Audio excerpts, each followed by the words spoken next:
Hello students, welcome to my channel Gyandhara by RKS। हमने chapter 2 अम्ल क्षारक एवं लवण को कंप्लीट कर लिया था। आज हम इस वीडियो में इसी चैप्टर के कुछ इम्पोर्टेंट MCQs को सॉल्व करेंगे। क्वेश्चन नंबर फर्स्ट है, अम्लीय विलयन का pH मान होता है।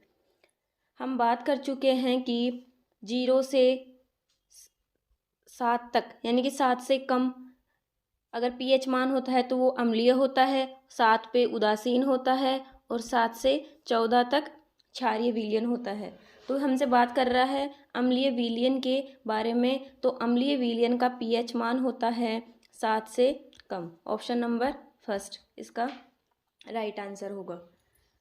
नेक्स्ट क्वेश्चन की बात करें तो नेक्स्ट क्वेश्चन है, शुद्ध जल का pH मान होता है। शुद्ध जल उदासीन होता है, ना तो अम्लीय होता है ना क्षारीय होता है, तो वह जल शुद्ध जल होता है। और उदासीन विलयन की pH का मान हमें पता है 7 होता है। तो इसका आंसर हो जाएगा option number C. Next question की बात करें, क्वेश्चन नंबर थर्ड, सभी अम्लों में मुख्य रूप से उपस्थित होता है। Option number first Na+ ion, option number second Cl- ion, option number third H+ ion, option number fourth OH- ion. तो हम पढ़ चुके हैं कि अम्लीय विलयन H+ आयन देते हैं, यानी कि अम्लों में मुख्य रूप से हाइड्रोजन आयन प्रेजेंट होते हैं। तो इसका आंसर हो जाएगा option number C. Hydroxide ion की बात करें तो जितने भी क्षारीय विलयन होते हैं उनमें OH- आयन या हाइड्रोक्साइड आयन मुख्य रूप से उपस्थित होता है। नेक्स्ट क्वेश्चन की बात करें, धात्विक ऑक्साइड की प्रकृति होती है। पहले बात करें कि धात्विक ऑक्साइड क्या होते हैं। धातु जब ऑक्सीजन के साथ मिलती है तो धात्विक ऑक्साइड का फॉर्मेशन होता है। धात्विक ऑक्साइड की प्रकृति की बात करें तो फर्स्ट ऑप्शन है अम्लीय, सेकंड ऑप्शन है क्षारीय, थर्ड है उदासीन, फोर्थ है इनमें से कोई नहीं। तो ये भी हम पहले पढ़ चुके हैं कि जो जब धातु ऑक्सीजन के साथ मिलकर धात्विक ऑक्साइड बनाती है तो उनकी प्रकृति हमेशा क्षारीय होती है। इस प्रकार इसका आंसर हो जाएगा ऑप्शन नंबर बी। नेक्स्ट अब हम बात करें क्वेश्चन नंबर 5 की, खट्टे दूध में कौन सा अम्ल पाया जाता है। खट्टे दूध से मतलब है दही। दही में कौन सा अम्ल पाया जाता है। ऑप्शन नंबर ए एसिटिक अम्ल, ऑप्शन नंबर बी हाइड्रोक्लोरिक अम्ल, ऑप्शन नंबर सी लैक्टिक अम्ल, ऑप्शन नंबर डी मेथेनोइक अम्ल। हम पढ़ चुके हैं मेथेनोइक अम्ल पाया जाता है चींटी के डंक में, एसिटिक अम्ल पाया जाता है सिरका में, लैक्टिक अम्ल पाया जाता है खट्टे दूध या दही में। तो हमारे क्वेश्चन नंबर 5 का आंसर हो जाएगा ऑप्शन नंबर सी लैक्टिक अम्ल। खट्टे दूध में लैक्टिक अम्ल पाया जाता है। नेक्स्ट हम बात करें अम्ल के साथ, क्वेश्चन नंबर 6, अम्ल के साथ धातु की अभिक्रिया में कौन सी गैस मुक्त होती है। कोई भी अम्ल जैसे अगर धातु के साथ अभिक्रिया करेगा तो उसमें से कौन सी गैस मुक्त होएगी। Option number A oxygen, option number B hydrogen, option number C nitrogen, option number D hydrogen chloride. तो इसके बारे में भी हम पढ़ चुके हैं कि जब अम्ल और धातु आपस में अभिक्रिया करते हैं तो हमेशा हाइड्रोजन गैस मुक्त होती है। तो इसका आंसर हो जाएगा option number B. Next question की बात करें, क्वेश्चन नंबर 7। क्वेश्चन नंबर 7 है, जिप्सम का रासायनिक सूत्र है CaSO4.5H2O, CaSO4.12H2O, CaSO4.2H2O, CuSO4.2H2O। तो हम बात कर चुके हैं कि जिप्सम का रासायनिक सूत्र होता है CaSO4 कैल्शियम सल्फेट और 2 जल के अणु जिसको हम जिप्सम कहते हैं। और कैल्शियम सल्फेट के साथ जब आधा जल का अणु होता है तो उसे हम POP प्लास्टर ऑफ पेरिस कहते हैं। इन दोनों के बारे में हम पढ़ चुके हैं। जब कैल्शियम सल्फेट CaSO4 के साथ 2 जल के अणु होंगे तो वो जिप्सम होगा, और कैल्शियम सल्फेट के साथ जब जल का आधा अणु होगा यानी कि कैल्शियम सल्फेट का अर्ध हाइड्रेट जिसको बोलते हैं तो वो POP प्लास्टर ऑफ पेरिस होता है। नेक्स्ट क्वेश्चन की बात करें, क्वेश्चन नंबर 8। क्वेश्चन नंबर 8 है, वर्षा जल का pH मान कितना होने पर इसे अम्लीय वर्षा कहते हैं? Option number A 7, option number B 7 से कम, ऑप्शन नंबर C 5.6 से कम, ऑप्शन नंबर D 6.5 से कम। ये भी हम पढ़ चुके हैं कि जब वर्षा जल का pH मान 5.6 से कम हो जाता है तो उसे हम अम्लीय वर्षा कहते हैं। इसके बारे में हम पहले पढ़ चुके हैं कि अम्लीय वर्षा कई इमारतों को, जैसे ताजमहल, इनको नुकसान पहुंचाती है, और जब 5.6 से pH मान कम हो जाएगा वर्षा जल का तो उसे हम अम्लीय वर्षा कहते हैं। नेक्स्ट क्वेश्चन, कौन सा पदार्थ नीले लिटमस पत्र को लाल कर देता है? ये भी हम पढ़ चुके हैं, हमने एक ट्रिक की बात करी थी, अनील।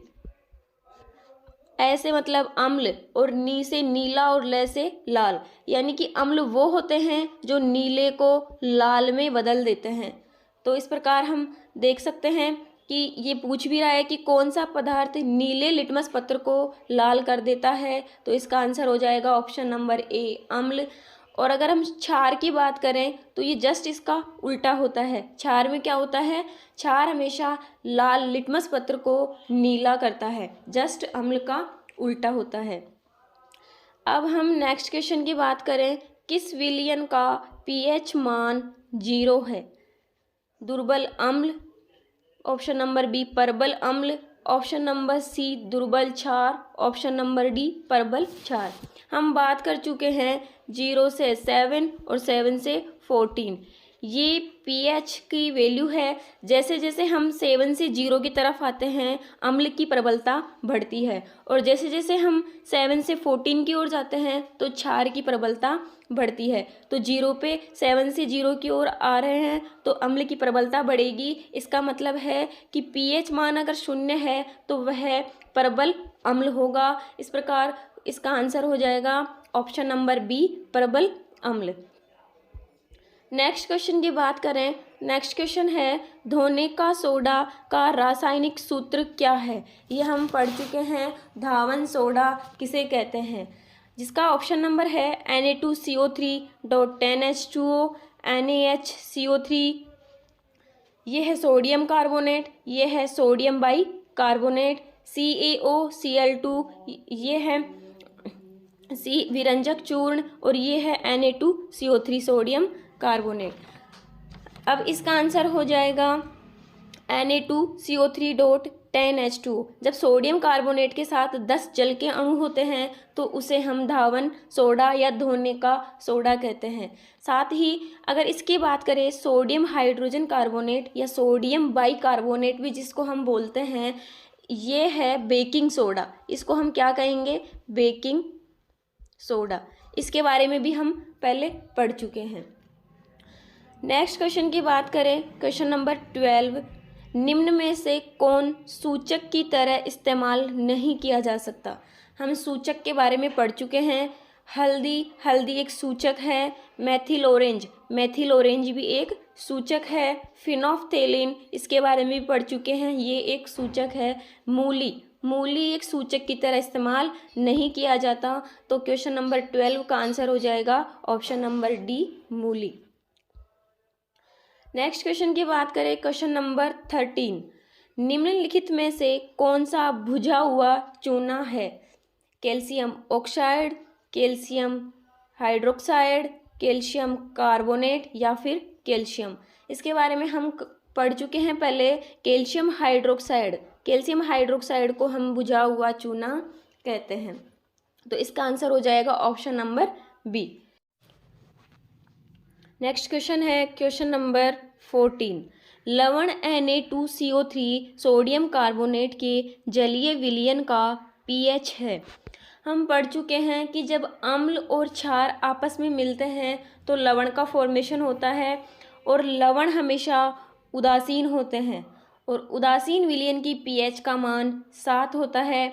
तो इस क्वेश्चन का आंसर हो जाएगा ऑप्शन नंबर सी 7। 7 से अधिक होगा तो वो विलयन क्षारीय होगा, 7 से कम होगा तो विलयन अम्लीय होगा और अगर पीएच मान 7 होगा तो विलयन हमेशा उदासीन होगा। तो ये Na2CO3 सोडियम कार्बोनेट एक लवण है और लवण हमेशा उदासीन होता है। नेक्स्ट क्वेश्चन है, जल की स्थायी कठोरता को हटाने के लिए किसका उपयोग किया जाता है? Option number A baking soda, option number B धोने का सोडा, ऑप्शन नंबर सी विरंजक चूर्ण, ऑप्शन नंबर डी इनमें से कोई नहीं। तो ये भी हम पढ़ चुके हैं कि जल की स्थायी कठोरता को हटाने के लिए धोने का सोडा का यूज किया जाता है। तो इस प्रकार आज हमने 15 MCQs को सॉल्व किया है। आगे अम्ल क्षारक एवं लवण के MCQs के नेक्स्ट पार्ट के बारे में अगले वीडियो में पढ़ेंगे। अगर आपको ये वीडियो अच्छा लगा हो तो वीडियो को लाइक और शेयर करें, साथ ही चैनल को सब्सक्राइब करें। Thank you.